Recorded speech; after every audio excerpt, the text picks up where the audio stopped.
යාළුවනේ කොහමද නිවාඩු දවසේ හැමදාම වගේ පරිප්පුයි බතුයි කාලා එපා වෙලා හින්දා වෙනසකටත් එක්ක ආප්ප හදන්න තමයි ලෑස්ති වෙන්නේ. ඉතින් ඔන්න බලන්න ඇති කට්ටියම කොහෙන්ද මේ ලංකාවේ දේවල් ගන්න තියෙන්නේ කියලා. ලංකාවේ දේවල් රුමේනියාවේ ගොඩක් තැන්වල දැන් තියෙනවා. අද වෙද්දී කඩ 4-5කට වැඩි ආසනීටත් වැඩි කඩ ප්‍රමාණයක් දැනටවත් තියෙනවා. ලංකාවේ බඩු මෙහෙට ගෙනාලා විකුණන එළවලු පළතුරු හැම දෙයක්ම වගේ මෙහෙට ගෙනාලා විකුණන. ඉතින් ඒ වගේ කඩේකින් ඔන්ලයින් පර්චේස් කරලා තමයි අපි මේ හැම දෙයක්ම ගන්නේ. ඉතින් මංගගේ 100 හැරෙටම කරකවන්න එපා. මොකද කිව්වොත් වීඩියෝ එක ස්පීඩ් කරලා දෙන්න හිතයි මෙච්චර ස්පීඩ් එකට මේක කැරකෙන්නේ. ඔය පොල් කිරි එක ලංකාවේ එකක් නෙමෙයි රුමේනියාවේ එකක්.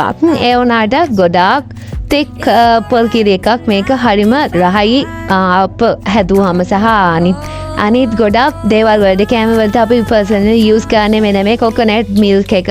ඒ මොකද ඒකේ පල්ප් එකක් තියෙන එක අපිට උණු වතුර දාලා ඕන විදිහකට සකස් ගන්න පුළුවන්.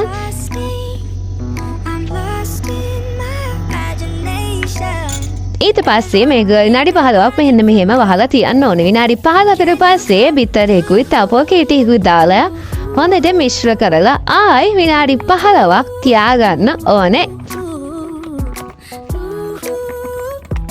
ඉතින් කාර්යබහුල හැමෝටම වෙනසකටත් එක්ක තමයි මේ වීඩියෝ එකද මේ හැමදාම ගන්න නම් මේ වගේ කෑම ඔට්ටු නෑ හොඳේ.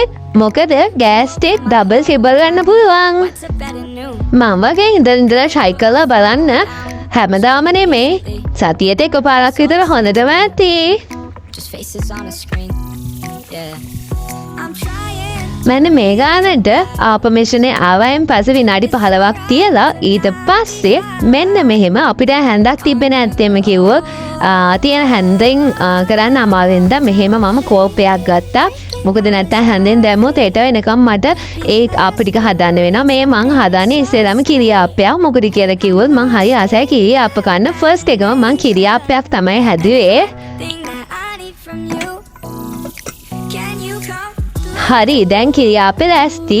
ඊට පස්සේ අපි හිතාගෙන ඉන්නවා නිකන් ආප්පයක් හදන්න.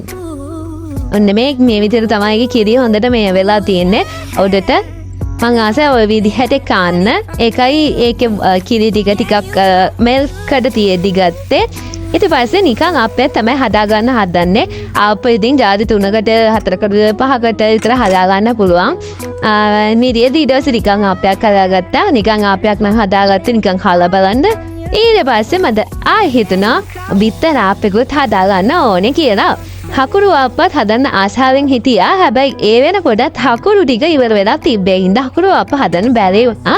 බිත්තර ආප්පයක් හදාගත්තා. ඔන්න විදිහට තමයි අපි ආප්ප හැදුවේ. අද දවසේම එක විදිහට හැදුවා.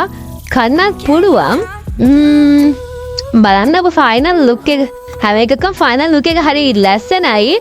අන්තිමටම අපි මම සම්බෝලයක් හදාගත්තා. මේ විදිහට රසම රස සීනි සම්බෝලයක් සහ බීෆ් කරි එකක් තිබ්බා. ඒ බීෆ් කරි එකත් එක්ක සුපිරියට මැච් වෙනවා. ඉතින් ආයිම මේ වගේ වීඩියෝ දෙකින් හම්බෙමු.